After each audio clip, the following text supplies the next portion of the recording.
दिनमान का बिक्री प्रयोग। आत्मीय कार्यकर्ता बंधु भगिनी सप्रेम नमस्कार। यह वर्ष पुनरुत्थान विद्यापीठ का बिक्री अभियान वर्ष है। इस अभियान में आपको स्वाभाविक रूप से जुड़ना है। किसी बिक्री अभियान में 2 प्रयोग करने का विचार किया है। उन प्रयोगों की जानकारी इस पत्र में दे रही हूं।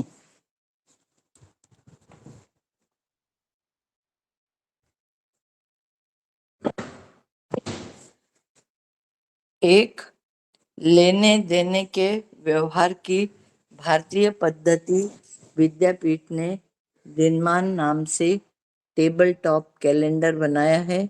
यह विषय वस्तु की दृष्टि से दिनमान के उत्तम नमूने हैं। ये दिनमान का पूर्ण संच आपके पास होने की पूर्ण संभावना है। यदि आपके पास नहीं है तो आप अपने लिए एक संच तुरंत मंगवा लें। मंगवाने के लिए आपको मुझे दिनमान का संच भेज दें ऐसा एक वाक्य का संदेश भेजें। संच आपको प्राप्त होगा। यह आपके लिए भेंट तो है, परंतु केवल भेंट नहीं है। आपको यथाशक्ति यथाभक्ति विद्यापीठ को दक्षिणा देनी है। यह कृति पूर्ण रूप से आपकी इच्छा के अनुसार करना है। यदि आपको यह संच नहीं चाहिए तो आप अन्य किसी को बिक्री भेंट या बिक्री के रूप में दे सकते हैं। आपके कार्य की निश्चिति के बाद अन्य 2 संच भेंट बिक्री के लिए मिल सकते हैं। यह कार्य 20 अक्टूबर तक पूर्ण करना है। जो भी राशि जिससे भी प्राप्त होगी उसे पावती अवश्य मिलेगी। यह परंपरा कैसी है? भारत में बुनकर कपड़ा बनाता है, कुम्हार मिट्टी के पात्र बनाता है, सुथार लकड़ी की वस्तुएं बनाता है, कृषक खेती करता है, वह समाज के लिए करता है। वह सामग्री निर्माण करके जिन्हें चाहिए उन्हें देता है, बदले में पैसे नहीं मांगता है। तो फिर उसका निर्वाह कैसे चलता है? व्यक्ति कपड़ा, धान्य आदि प्राप्त करता है, वह मुफ्त में नहीं लेता। अपनी क्षमता के अनुसार स्वयं को जो शोभा दे ऐसी राशि दक्षिणा के रूप में देता है। यह राशि देने वाले अर्थात बेचने वाले द्वारा निर्धारित नहीं होती, लेने वाले अर्थात खरीद करने वाले द्वारा निर्धारित होती है। यह व्यक्ति के अनुसार कम अधिक होती है। भारत के गांव की इस लेन देन प्रथा को आज पुनर्जीवित कर सकते हैं क्या? यह जानने समझने परखने की दृष्टि से यह प्रयोग हम कर रहे हैं। आप इस प्रयोग में सहभागी हैं, इसलिए आपसे प्रारंभ किया है। अभी दूसरा प्रयोग क्या है? पुस्तक तुला। यह एक संस्कार कार्यक्रम है। अपने परिचित आसपास के लोगों को अपने स्वजन का पुस्तक तुला और पुस्तक दान हेतु प्रेरित करें। किसी वृद्ध स्वजन, महानुभाव, छोटे बालक आदि की अच्छा मुहूर्त देखकर पुस्तक तुला करें अथवा करवाएं। लोगों को इस शुभ अवसर पर आमंत्रित करें। उन सबके तुला किए हुए पुस्तक भेंट करें। उन सबको तुला किए हुए पुस्तक भेंट करें। यह कार्यक्रम हमारे ग्रंथ बिक्री अभियान का ही एक अंग है। पुस्तक तुला बिक्री का एक केवल वाणिज्य का विषय न बनाकर उसके साथ संस्कार कार्यक्रम को जोड़ना चाहिए। आप इन दो बातों में से आप इन दो बातों को की ओर ध्यान देंगे ऐसा निवेदन है। इति शुभम। इंदुमती काटदरे।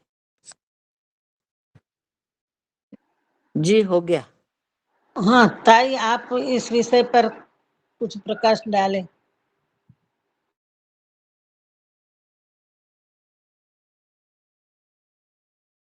स्पष्ट है। आप पूछना चाहें तो पूछे, करना चाहें तो कैसे करेंगे ये बताएं। इसलिए अभी कुछ समय है इसके लिए।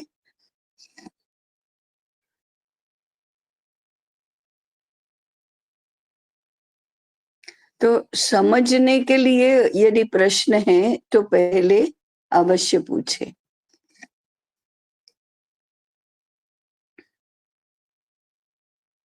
संदेश किसको भेजना ये बताया नहीं गया है इसमें। कई प्रणाम सुधीर बोल रहा हूँ। हाँ, संदेश किसको भेजे माने, किसको भेजना माने? हाँ, संदेश उमेद विपुल भाई के नाम से भेजना।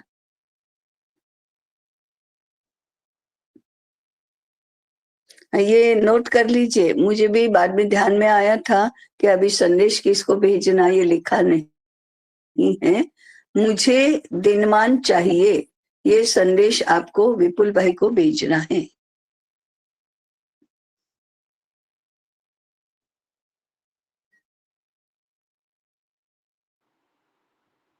किसी ने पुस्तक तुला का कार्यक्रम करने के बारे में सोचा नहीं, है?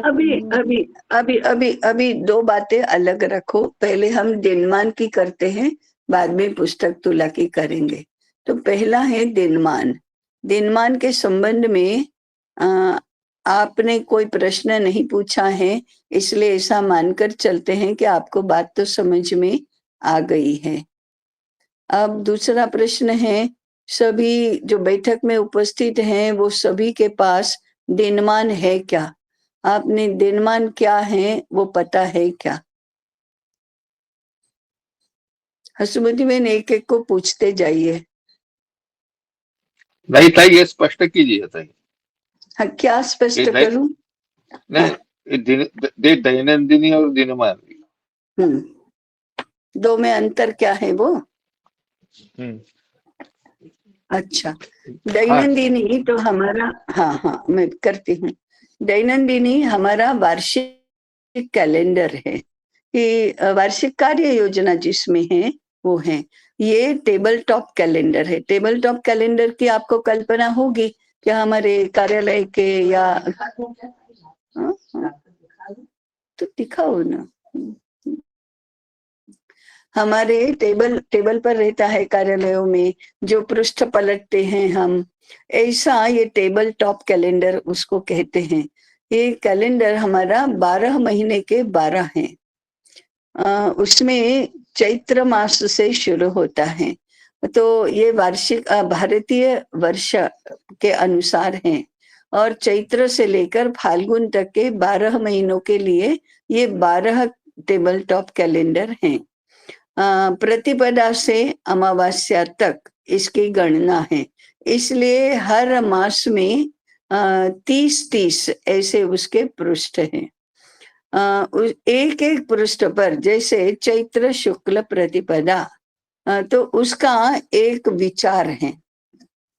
ऐसे वो विचार दिए गए हैं, तो एक मास के 30 विचार ऐसे हैं। इसमें विषय हैं, विभिन्न भारतीय विषय हैं, भारतीय जानकारी के विषय हैं।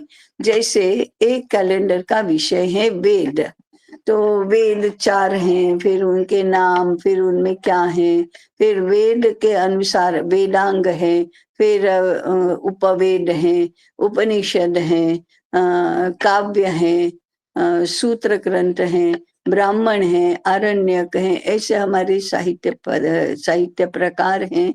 तो एक एक पूरा एक कैलेंडर वेद के विषय को, वेद का वर्णन करने वाला ऐसा है। एक है भारतीय काल गणना, तो हमारे समय के छोटे से छोटे नाप को त्रुटि कहते हैं, परमाणु कहते हैं। 3 परमाणु की एक त्रुटि होती है और बड़े से बड़े नाप को पौरुष निमेष कहते हैं। ये भागवत महापुराण के आधार पर हमारी काल गणना है। तो छोटे से छोटे नाप से बड़े नाप तक का बीच में कैसा विस्तार है वो वर्णन किया गया है। एक में भर्तृहरि के नीति शतक के श्लोक है, अनुवाद है। ऐसे आहार शास्त्र हैं, ऐसे हमारे भिन्न भिन्न भिन्न ऐसे विचार लेकर ऐसे 12 टेबल टॉप कैलेंडर बनाए गए हैं। तो हम इसका प्रचार करना चाहते हैं, परंतु हम इन 12 ग्रंथों को लेकर ही ये भेंट बिक्री ऐसा प्रयोग हम करना चाहते हैं कि हम देंगे तो इतना पैसा दीजिए, ऐसा नहीं बताएंगे। आप यथाशक्ति यथा भक्ति दीजिए। हाँ, ये केवल भेंट नहीं है, ऐसा मानस न बनने दे, इसलिए आपसे शुरुआत की है कि ऐसा मानस न बनने दे कि ये हमको कार्यकर्ता हैं इसलिए भेंट है। ये भेंट अवश्य है, हमारी तरफ से, निर्माता की तरफ से भेंट अवश्य है, परंतु लेने वाला इसको केवल शुद्ध भेंट न समझे, इसलिए बिक्री का एक प्रयोग है ये भी समझे, क्योंकि उसका दूसरा पक्ष है मुफ्त में नहीं लेना, बदले में कुछ देना। हम घर में यदि पड़ोसी के घर से कोई एक नया पदार्थ बना है वो आता है, तो हम जो बाटी होती है, पात्र होता है, वो खाली तो नहीं देते, बदले में देते ही है कुछ भी। तो हमारा लेन देन का व्यवहार जो है वो गांवों में तो जहाँ वस्तुएं बनती हैं वहां तो ऐसा ही होता है, ये आपको चाहिए आप ले जाइए। फिर हम भी अपनी मर्जी से हमने कुछ कृति निर्माण की तो किसी को भेंट में देते ही हैं। विवाह में लोग हमको देते हैं तो हम भी उनको देते हैं। ऐसे लेन देन का व्यवहार कैसे चलता है, इसको लेकर ये है। अब ये तो आज तो अभारतीय पद्धति इतनी फैल चुकी है कि हमको विश्वास ही नहीं होगा, परंतु हम करके देखना चाहेंगे। मैं 2 उदाहरण आपको बताती हूँ कि ये अनुभव कैसा होता है। तो गोतीर्थ विद्यापीठ है यहाँ, वहां एक बार उन्होंने प्रयोग किया। वहां गोबर से खाद बनाते हैं, तो छात्रों ने खाद बनाकर उसके 1 किलो 2 किलो 5 किलो ऐसे पैकेट तैयार किए। किसानों का और अभिभावकों का एक सम्मेलन था, उस समय इसका प्रदर्शन किया और छात्र भी वहां खड़े रहे। उन्होंने सबको कहा कि ये सब आपके लिए है, हमें आपसे कुछ नहीं चाहिए, हमें आपके आशीर्वाद चाहिए, परंतु आपको कुछ भी देना है, क्योंकि लेने वाले लोग आग्रह कर रहे थे इसका मूल्य क्या है, इसके हमको कितने पैसे देने हैं, नहीं कुछ तो होंगे ना इसके पैसे। तो छात्रों ने कहा कि हमें तो आशीर्वाद ही चाहिए, परंतु आपको देना है तो उधर दक्षिणा पात्र रखा है, उसमें आपको जो देना है वो दीजिए। तो कीमत निर्धारित करके बिक्री के बाद जितने पैसे मिलते उससे अधिक पैसे मिले। ये तो अभी अभी 2 वर्ष पहले का उदाहरण है। दूसरा उदाहरण ने एक समग्र विकास के विद्यालय में माताओं के, गर्भवती माताओं के संस्कार होते हैं, पुंसवन संस्कार, सीमंतोन्नयन संस्कार।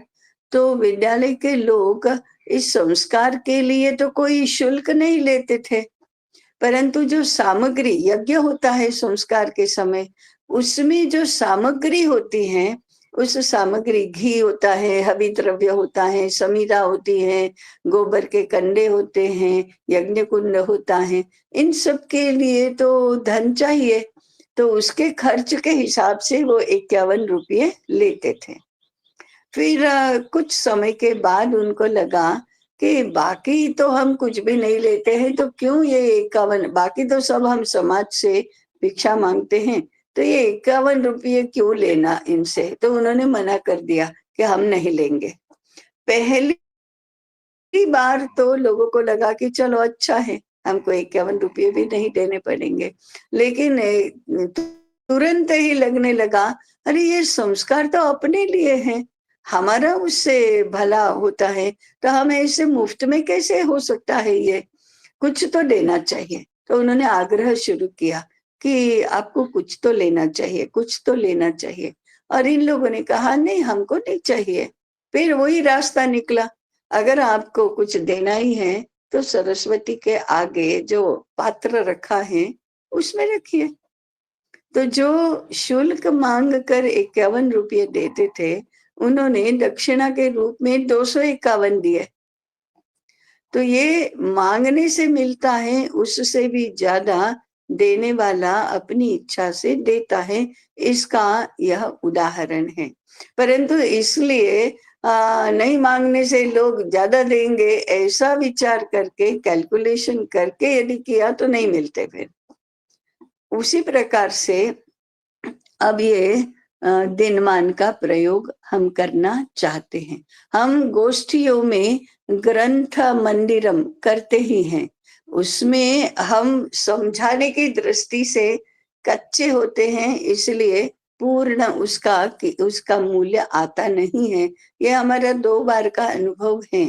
फिर भी हम इस बार सीमित स्वरूप में, परंतु अच्छी तरह से समझाकर ये लेन देन का व्यवहार भारत में कैसा होता था और सज्जनों का व्यवहार कैसा होना चाहिए करके हम इतने ग्रंथों के लिए ये प्रयोग हम करेंगे।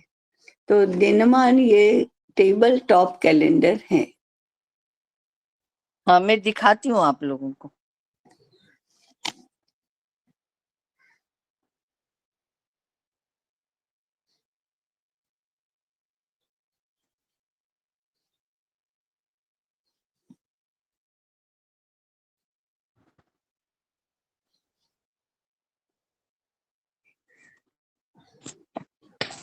दिख रहे हैं? हाँ, दिख रहे हैं क्या? दिख रहा है। हाँ, ये ऐसे 12 महीने के हैं, ऐसे टेबल पर रखे रहेंगे और इनमें तारीख नहीं दी है, तो आप इसको एक बार लिया तो रोज रख सकते हैं। तो ये प्रतिपदा, द्वितीया, इसमें एक एक पृष्ठ आप पलटेंगे और हर एक महीने का विषय अलग है। जैसे ये नीति वचन है माघ महीने का, ये दिनमान ज्येष्ठ का है, इसमें वेद पुराण का बताया गया है। ये मार्ग शीर्ष का है, इसमें तप की महिमा बताई गई है। इसमें वेदों के बारे में है। ये समृद्धता, भारत की समृद्धता के बारे में है। तो जैसे ये समृद्धता का है, तो ये हम पन्ना ऐसे पलटेंगे तो एक एक उसका दिन का आता जाएगा। तो इसमें ये है कि तारीख नहीं है, इसलिए आपको लेने में रोज ही काम आएगा। तो इसका मैंने वर्ष प्रतिपदा का है। हाँ, वर्ष बदलेगा तो भी ये हाँ, काम का ही रहेगा। अब जैसे ये प्रतिपदा का है, तो इसमें लिखा है मनुष्य दीन, दुखी, दरिद्र बनने के लिए नहीं है, उसे जो चाहिए वह सब प्राप्त होना चाहिए। मनुष्य इच्छा करे उससे भी अधिक प्राप्त होना चाहिए, किसी बात का जरा भी अभाव नहीं होना चाहिए। इसी मुद्दे को ध्यान में रखकर भारत में कल्प वृक्ष और कामधेनु की कल्पना की गई है। कल्प वृक्ष वह वृक्ष है जो अपनी सारी मांगे पूर्ण करता है। कामधेनु वह गाय है जो मांगो वह देती है। भगवान कहते हैं कि मैं तुम्हें भूखा उठाऊंगा परंतु भूखा सोने नहीं दूंगा। ये प्रतिपदा का। ऐसे हर दिन के अलग अलग हैं और ये हर महीने के हैं, उनके सबके रंग भिन्न भिन्न हैं। और पीछे भी मतलब दोनों तरफ है, यही जो उसमें है ये पीछे भी है। मतलब आपने ऐसा रखा तो दोनों तरफ से वो दिखाई दे। और इसका ये जो पैकेट है ये भी ऐसे कॉम्पैक्ट हो जाते हैं, मतलब भेजने के लिए भी ऐसे छोटे छोटे पैकेट हो जाते हैं 12।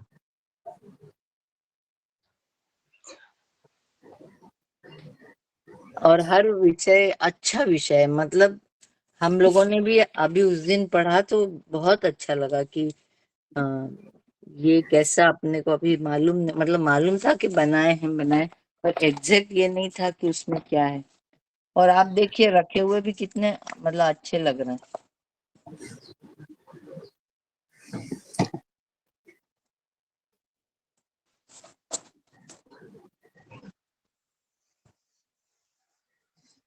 तो इसमें कुछ और विषय के बारे में या कुछ पूछना हाँ। था? अभी हसुमती बहन, उपस्थितों में से किसके पास है किसके पास नहीं है, इतना जरा पूछ लीजिए।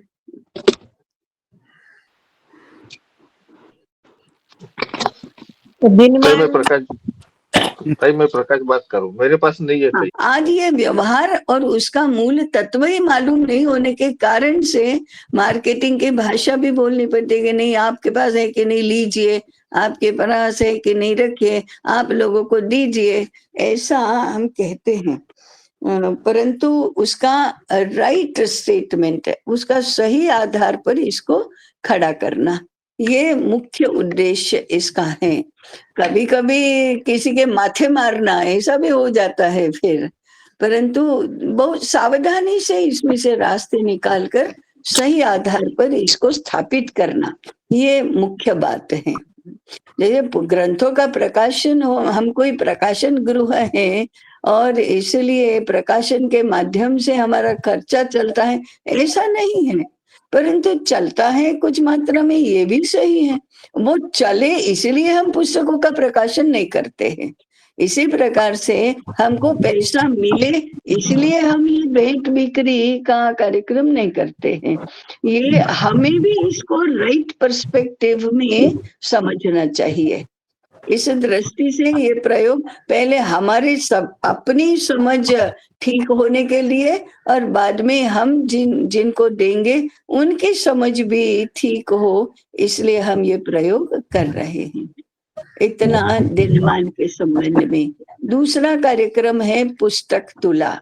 ये भी हम आजकल ये जरा कम प्रचलित ऐसा कार्यक्रम हुआ है।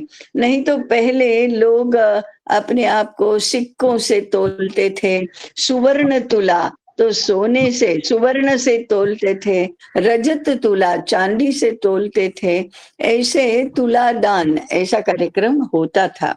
आज ये कम दिखाई देता है। ऐसी एक है पुस्तक तुला। हमारे मैंने विद्या भारती के का जब सुवर्ण जयंती कार्यक्रम था, वर्ष था, तब मध्य प्रदेश के एक प्रचारक रोशन लाल जी सक्सेना, बहुत जिन्होंने बहुत खट्टा खा खा कर विद्या भारती का काम मध्य प्रदेश में खड़ा किया, ऐसे वो सबसे पुराने कार्यकर्ता रोशन लाल जी, सभी कार्यकर्ताओं ने उनकी पुस्तक तुला की। अभी शिक्षा क्षेत्र में तो यही शोभा देता है, तो ये पुस्तक तुला की। उसी प्रकार से हम भी पुस्तक तुला के लिए लोगों को प्रेरित करें। अब ये एक पंथ दो काज तो है ही, वो पुस्तक तुला करेंगे तो हमारे ज्ञान सागर के ग्रंथ बिकेंगे, दोनों बातें साथ में हैं। लेकिन ये ग्रंथ बिके इसलिए हम पुस्तक तुला करने के लिए प्रेरित करेंगे, ऐसा नहीं। पुस्तक तुला करेंगे इसलिए हम हमारी पुस्तकें बिकेंगी, ऐसा उसका समीकरण होना चाहिए। ये जल्दी शिफ्ट करना हमारे लिए भी असहज है, क्योंकि तुरंत के अरे नहीं छोटे बच्चे के नहीं, वो तो कम ग्रंथ जाएंगे, जो जरा मोटा ताजा है उसकी करो तो हमारे ग्रंथ अधिक जाएंगे, ऐसा सहज मन में आ ही जाता है। परंतु ऐसा जो सम्माननीय है, घर में वयोवृद्ध हैं, जिनकी पढ़ने लिखने की बहुत रुचि है, जो पुस्तक लिखते हैं, जो शोध कार्य में लगे हुए हैं, जो विद्वान हैं, उनको उनके पुस्तक तुला होने लायक होती है। तो ये संस्कार कार्यक्रम है। घर में भी वयोवृद्ध हैं और अच्छे काम में जिन्होंने अपना जीवन लगाया है, उनके बाकी इष्ट मित्र स्नेही स्वजनों ने पुस्तक तुला करनी चाहिए, लोगों को प्रेरित करना चाहिए, लोगों को इसमें निमंत्रित करना चाहिए। जो लोग आएंगे उनको ये पुस्तकें भेंट करनी चाहिए। और लोग भी, आने वाले लोग भी कोई खाली हाथ तो आते नहीं हैं, इसलिए सबके मिलकर ये पुस्तकों की राशि तो जमा हो ही जाती है, नहीं होती है तो भी जिनकी तुला हो रही है, उनके कुटुंबीजन या उनके स्नेही स्वजन इसके लिए नहीं करेंगे पुस्तक तुला कि आने वाले लोग इसको खरीद लेंगे, अथवा आने वाले लोग इसकी राशि देंगे, या आने वाले लोग भेंट करेंगे कुछ न कुछ। ऐसी भावनाएं नहीं रहती हैं। हमारे विवाह विवाह समारोहों में, अन्य समारोहों में लेन देन ऐसा होता ही है, बिना कहे होता ही है, परंतु उसके पीछे आर्थिक कैलकुलेशन कम और सांस्कृतिक संबंध ये मुख्य ऐसा हमेशा रहता है। तो अभी भी हम ऐसा ही करें, इस दृष्टि से पुस्तक तुला। हम चाहेंगे कि जितने भी कार्यकर्ता के रूप में एनलिस्टेड हैं, वे तो एक एक कार्यक्रम के लिए किसी को प्रेरित कर सकते हैं। हम ऐसा कर सकते हैं कि नहीं, ये विचार करके हमारी भी शक्ति जरा आजमा लें कि हम क्या कर सकते हैं। ये अपनी अपनी स्वयं की भी संपर्क शक्ति का परिचायक होगा। तो हम ऐसे छोटी छोटी छोटी बातों से केवल बिक्री अभियान को बिक्री के न रहकर उसके साथ ये संस्कार कार्यक्रम भी जोड़ेंगे तो अच्छी बात रहेगी। ये 2 कार्यक्रम तो यहाँ से बताए हैं, परंतु और कोई ऐसे कार्यक्रम होते हैं तो वह भी बता सकते हैं। बच्चों के जन्मदिन पे तो ये कार्यक्रम बहुत सफल हो सकता है, क्योंकि एक बच्चे को देखा मजा आया तो दूसरा तो अपने घर करवाएगा ही करवाएगा। हाँ, क्योंकि सही बात है। ये बहुत रुचिकर लगेगा ना बच्चों को कि बैठे हैं तुला में, फिर उसमें पुस्तकें केक डाल रहे हैं। ये बच्चों में तो बहुत जल्दी पॉपुलर होगा, मतलब होना हाँ, भी चाहिए, ऐसा होगा। हाँ, हाँ, होना भी चाहिए।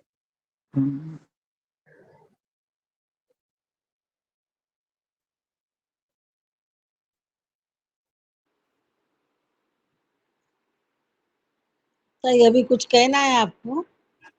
मेरा तो कहना हो गया, बाकी लोगों को कुछ कहना है इसके बारे। हाँ, इसके बारे में कोई बता सकता है, कोई और सुझा सकता है। 2-4 मिनट का समय इसके लिए रखिए, बाकी आगे बढ़िए फिर। जैसे अभी सुधीर जी ने किसी को भेंट किए हैं, तो उन्होंने अपने संबंधों से ही भेंट कर दिया या उन्होंने इसको देख कर लिया? भेंट करूंगा मैं, आप मुझसे पूछ रहे थे? बोले ना, दो संच मेरे चले गए हैं और चाहिए। नहीं, मैंने ये कहा कि मैं 2 माह के वहां से लेकर आया था जब मैं ज्ञानम से आया था, तो और वो संचय पूरा करने के लिए बाकी मुझे भेज दे, क्योंकि साथ में सामान ले जाने में थोड़ी सी सीमा होती है ना, कितना लेके चल सकते हैं। तो अच्छा, अभी 2 जो हुआ था महीने के कि लेकर आए? ओके, हाँ, ठीक है, ठीक है, ठीक है, ठीक। और 2 और ले सकते हैं, तो इसलिए मैंने कहा मैं 3 संचय पूरे लेता हूँ, 2 में भेंट करूंगा किसी को। नहीं, आप कौन से मास के लेकर गए हैं 2, ये बताइए, वो तभी मैं अमित शेष भाई को बता दूंगा, भेजेंगे उनको ना। बताया हुआ भी है मैंने। हाँ, कि करता है सभी को नमस्कार। जब मैं किताब पढ़ रहा था तो काफी एक मुद्दा मुझे इसमें अध्ययन ही की पूर्णता अध्यापन में है, ये पहली बार समझ में आया। ये हाँ, मुद्दा तो काफी बहुत ही अलग था। किताब तो बहुत ही अच्छा है, उसका समापन तो इतना बेहतरीन है कि अपने ज्ञान का स्वरूप, शिक्षा का स्वरूप, शिक्षा का तंत्र, ये जो सब जो अभी अभी हम पढ़ जिस इसमें पढ़े हैं, ये तो बिल्कुल इसके विपरीत है। एकदम और बिल्कुल विपरीत। और आज का हमारा मूल्यांकन डिग्री और सर्टिफिकेट इससे ही होता है। अपने पास कितनी डिग्रियां हैं, लेकिन अपनी अपनी पद्धति तो बिल्कुल इसके विपरीत है, भारतीय पद्धति। और एक समझ में है कि शिक्षा का केवल विद्यालयों में या गुरुकुलों में शास्त्र शिक्षा होती थी, शस्त्र और शास्त्र की। बाकी अन्य अन्य जो भी कौशल्य के विषय थे तो अपने घर में हो या उसी क्षेत्र में जाकर सीखना, ये मुद्दा। और आज हमें टेक्निकल हाई स्कूल निकले, ITI निकले, ये तो प्रशिक्षण किए नहीं।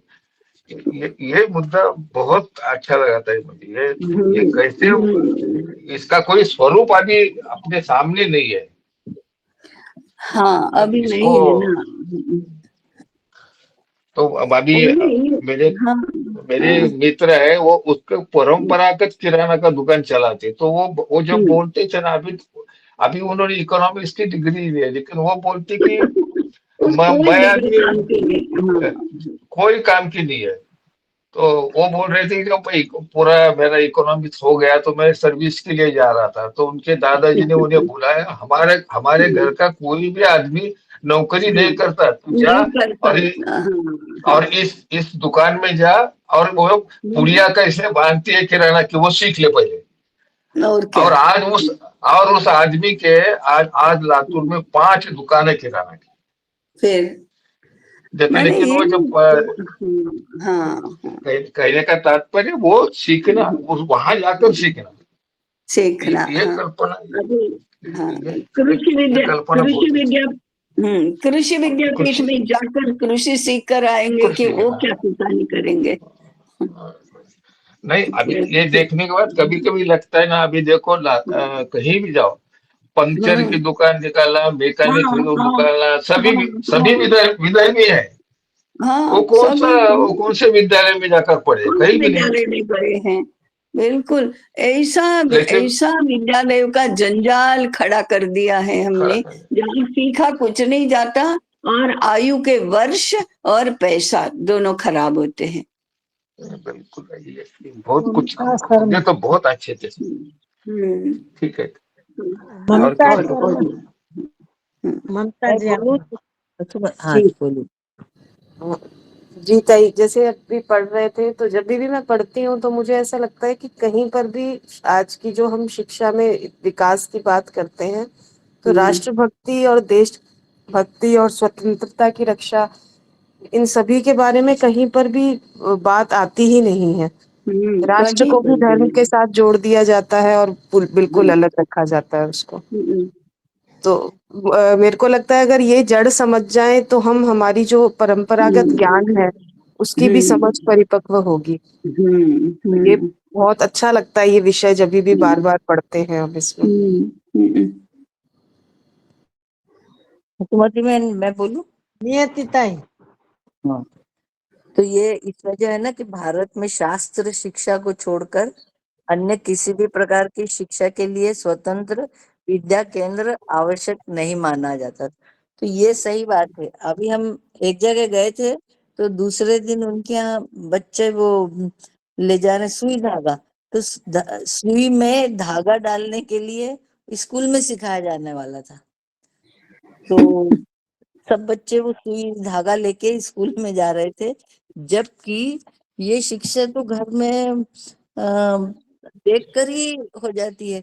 लेकिन अब क्या है कि माँ के पास ही सिलाई मशीन नहीं है, सुई नहीं है, तो बच्चे को बेचारे को स्कूल में ये बात सीखनी ही पड़ेगी ना। क्योंकि आजकल कॉलोनी के बाहर फटा हुआ कपड़ा सिलना, उधड़ा हुआ सिलने वाले बैठे रहते हैं, 10 रुपए दो, वो महिलाएं जाते जाते 8-10 कपड़े दे जाती हैं और ऑफिस से लौटते समय ले लेती हैं।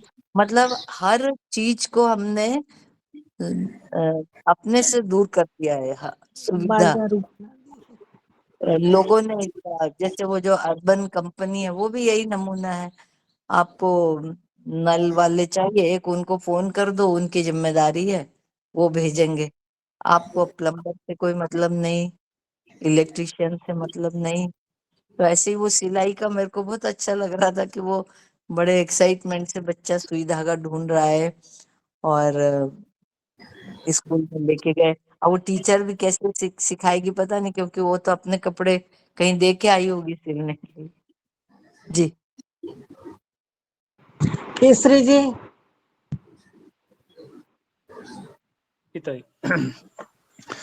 जब हम भारतीय शिक्षा की बात करते हैं तो उसमें हम समग्रता की बात करते हैं। अभी वो जितनी बात हो रही थी तो उसमें ये शारीरिक, मानसिक, प्राणिक, बौद्धिक और चेतसिक, यानी कि अन्न में, प्राण में, मनो में, विज्ञान में और आनंद में, इनका विकास की बात होती है। और जब समग्रता की बात होगी तो दो रूप में रहेगी, सर्वांगीण और दूसरा परमेष्टिगत विकास। तो ये दोनों विकास कहीं ना कहीं छूट रहे हैं, इसलिए सभी जितने भी प्रयोग चल रहे हैं, क्योंकि शारीरिक विकास के रूप में भी देखें तो ना शरीर में लचीलापन, ना कौशल, ना बल, और स्वास्थ्य की तो हालत मतलब है जो मतलब कैसा है, काफी ठीक भी है और कुछ गड़बड़ भी है। तो इस प्रकार से देखें तो जो सर्वांगीण विकास है, यदि वो इस पर भी ठीक से काम हो और साथ साथ परमेष्टिगत विकास हो, तो जितने भी हमारे अभी आगे मुद्दे आ रहे हैं उनको ठीक है। लेकिन इसके लिए मुद्दा ये भी है कि हम सबको इसका अध्ययन करके और ऑन तो होना होगा ही। और जो एक बात और आई थी कि पाठ्यक्रम के अंदर राष्ट्रीयता को लेकर, राष्ट्रीयता छूटी हुई है, इसलिए पाठ्यक्रम को लेकर ना विद्यार्थियों का दृष्टिकोण राष्ट्रीयता बन रहा है, ना किसी शिक्षकों का राष्ट्रीय दृष्टिकोण राष्ट्रीयता बन रहा है। और यदि पाठ्यक्रमों में राष्ट्रीयता को शामिल करें तो मुझे लगता है कि ये जितनी हम बात कर रहे हैं समस्या को लेकर, तो समाधान के तौर पर हम देख पाएंगे। ताई सावड़ेकर जी। जी, प्रणाम सभी को। मैं जब ये पुस्तक पढ़ रहा था तो मुझे बहुत ही अच्छा लगा कि एक जगह पर शिक्षा व्यवस्था की जिसकी हम बात करते हैं, सारे विचार मुझे मिल रहे हैं। मैं भी इसका 2-3 बार और अध्ययन करके नचिकेता में अपनी प्रस्तुति इस विषय पर रखने का भी विचार कर रहा हूँ। और जो अभी अपने कार्य के दृष्टि से लोगों से संपर्क आता है, उसमें से जीवन विकास के संकाय के एक महिला है युवा, तो वो भी शिक्षा के लेकर बात करती है, तो उनको भी ये पुस्तकें पढ़ने के लिए प्रोत्साहित कर रहा हूँ। और एक और है बाहर के व्यक्ति, उनको भी प्रोत्साहित कर रहा हूँ। तो उसके वो सस्टेनेबल लाइफ वाली जिस बात हम कहते हैं पॉपुलरली, उसमें से आते हैं और उसमें संपर्क हुआ है। तो वो उनके बच्चों के शिक्षण के प्रति भी ये हैं संवेदनशील है और उन्होंने स्कूल से बाहर रखा है। तो ये 2 जगह पे मैंने बात की है, वो पुस्तिकाएं पढ़ी क्योंकि उपयुक्त लग रही है उनके विचारों को और पुष्ट करने के लिए।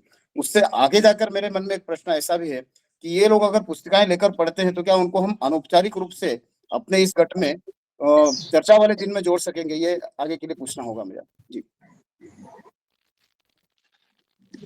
ताई एक मुद्दा ताई बोलूं क्या ताई? हाँ। तो इसमें एक मुद्दा आया था कि हमारे यहाँ ज्ञानवान होना, संस्कारवान होना, कुशल बनना, स्वाभिमान पूर्ण स्वावलंबी जीवन जीना और अन्यों का भला करना, ये जो स्वेच्छा और स्वतंत्रता का विषय कैसे हाँ, ये जो अच्छी बातें हैं वो कोई हमारे लिए कंपलसरी नहीं बनाता है कि ये कानून नहीं है कि आप किस दान नहीं देंगे तो आपको जेल में डालेंगे।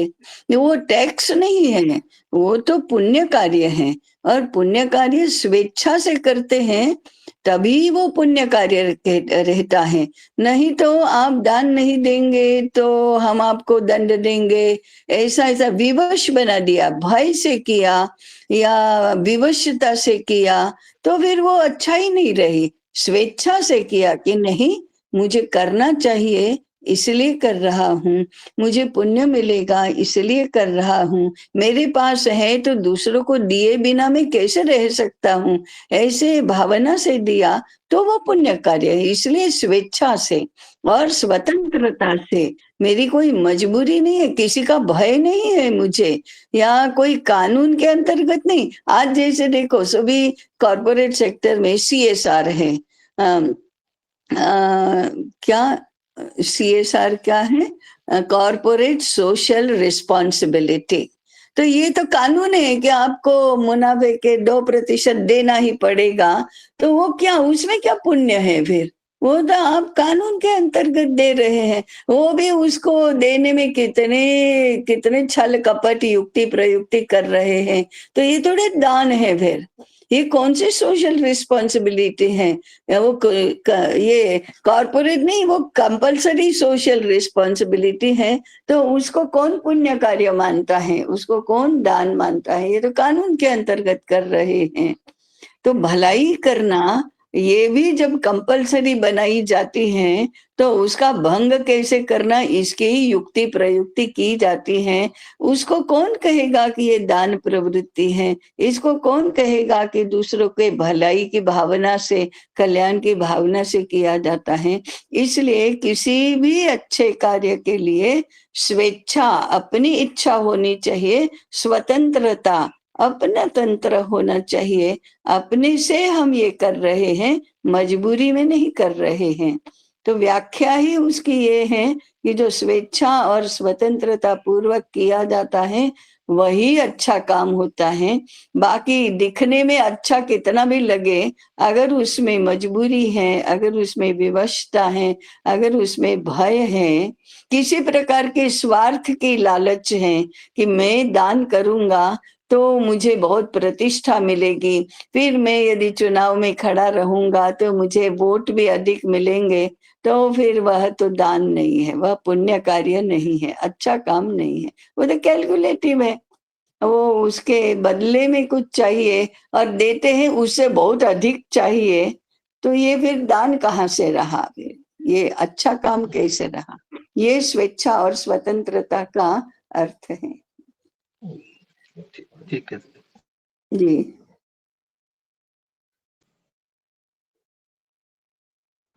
दीपक जी। जी ताई। हाँ हाँ, आप कुछ जी ताई, कहिए। प्रणाम ताई। हमने बौद्धिकों में ये सुना था कि भारत ने कभी किसी के ऊपर आक्रमण नहीं किया।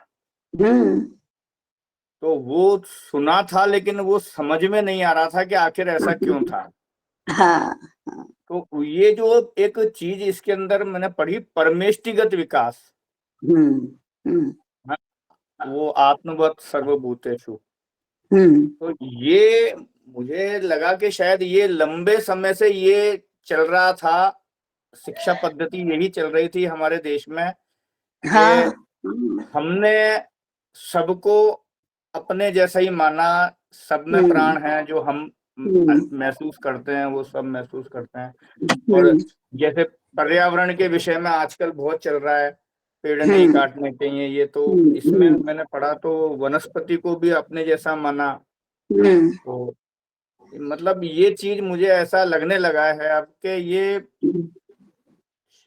मतलब शांति की गारंटी है, अपराध मुक्त होने की गारंटी है। ये चीज मुझे अब जाकर के समझ में आने लगी धीरे धीरे कि वास्तव में वो था क्या, और वो ऐसा अब तक चला कैसे। सही बात है। इतना सही समझा। हाँ, भारत इतना चिरंतन देश रहा क्यों? सस्टेनेबिलिटी का ये भारतीय कंसेप्ट है कि आपका नाश हो ही नहीं सकता यदि इस जीवन शैली से रहे, तो सबका भला ही होगा। सुख समृद्धि, देखो 5 बातें सिक्योर करने का ये रास्ता है: सुख, समृद्धि, संस्कार, ज्ञान और शांति। ये सिक्योर ही होते हैं यदि ये भारतीय जीवन शैली अपनाई, भारतीय व्यवस्था अपनाई तो। और ये सारा शिक्षा के ही माध्यम से होता है। और इसलिए भारत यदि ऐसा है तो दुनिया का भला वही देश कर सकता है जो ऐसा है। और ये गारंटी केवल भारत के लिए नहीं, दुनिया के लिए है। दुनिया का कोई भी देश ऐसा करेगा तो ये 5 बातें उनको मिलेंगी ही मिलेंगी। इसकी तो गारंटी भारत ने अपने जीवन से दी है, अपने उदाहरण से दी है। देखो, हम सदियों से, सहस्राब्दियों से अभी ये 5 बातों के साथ रहे हैं। तुम भी रह सकते हो, अपना हो तो तुम भी रहोगे। यही तो भारत। ताई हाँ, 5 बातें जो हाँ, कही ना, सुख, हाँ, समृद्धि, ज्ञान, शांति, और 5वां कौन सा बताया? संस्कृति। संस्कृति। हाँ बहुत बढ़िया। हाँ। अभी समय हो गया है। हाँ, अभी विश्व का क्या होता है, वो सुख के पीछे जाता है तो बाकी सारा छूट जाता है। समृद्धि के पीछे जाता है तो संस्कृति गर्त में जाती है। साथ में नहीं समायोजन करना आता, जबकि हमने एक पंथ सभी काज ऐसा किया, एक करो तो सब होगा, एक साधे सब सधे, ऐसा जो रहस्य है वो भारत को अवगत है। बाकी दुनिया बिचारी समृद्धि के पीछे जाती है तो संस्कृति जाती है, जो संस्कृति के पीछे जाती है तो समृद्धि जाती है, और बहुत चाहिए कहो तो शांति नष्ट हो जाती है। ऐसा सब एक साथ मिले, ये रास्ता तो भारत के ही पास है। और गुरुकुलों के माध्यम से, गुरु शिष्य परंपरा से वो प्राचीन काल से अर्वाचीन तक आती है। नहीं तो कहाँ से, परंपरा ही नहीं बनेगी तो हमारे तक ज्ञान पहुंचेगा कैसे, हमारे तक समृद्धि पहुंचेगी कैसे? सब कुछ विरासत में ही तो आता है, ज्ञान भी और समृद्धि भी, सब कुछ। इसलिए शिक्षा का महत्व है, इसलिए शिक्षा ही उसमें केंद्रवर्ती कारक है। ठीक है, चलो। मुझे एक वाक्य कहना है। हाँ, पहले हम इसके लिए सम्यक समकक्ष या उसके लिए हाँ, बलवान हाँ, बनने चाहिए, बाद ही हम हाँ, वो शांति और सबकी चर्चा करना चाहिए। बनो बलवान किसके लिए? शक्ति ही रक्षणाय, शक्ति संपादन करो, आत्मरक्षा करो, सबकी रक्षा करो। नहीं तो दुर्जन होंगे, वो शक्ति संपादन करेंगे बेचारे रास्ते में चलते हुए व्यक्ति को धक्का मारकर गिराने के लिए, और उसका लूटने के लिए भी शक्ति चाहिए, बचाने के लिए भी शक्ति चाहिए। तो भारत की शक्ति बचाने के लिए है, स्वयं को और सबको। ठीक है। तो समीर भाई, नियति ताई और सावड़ेकर जी बाद में इस लिंक पर जुड़े रहेंगे। ठीक है। शांति मंत्र। सर्वे भवन्तु सुखिनः।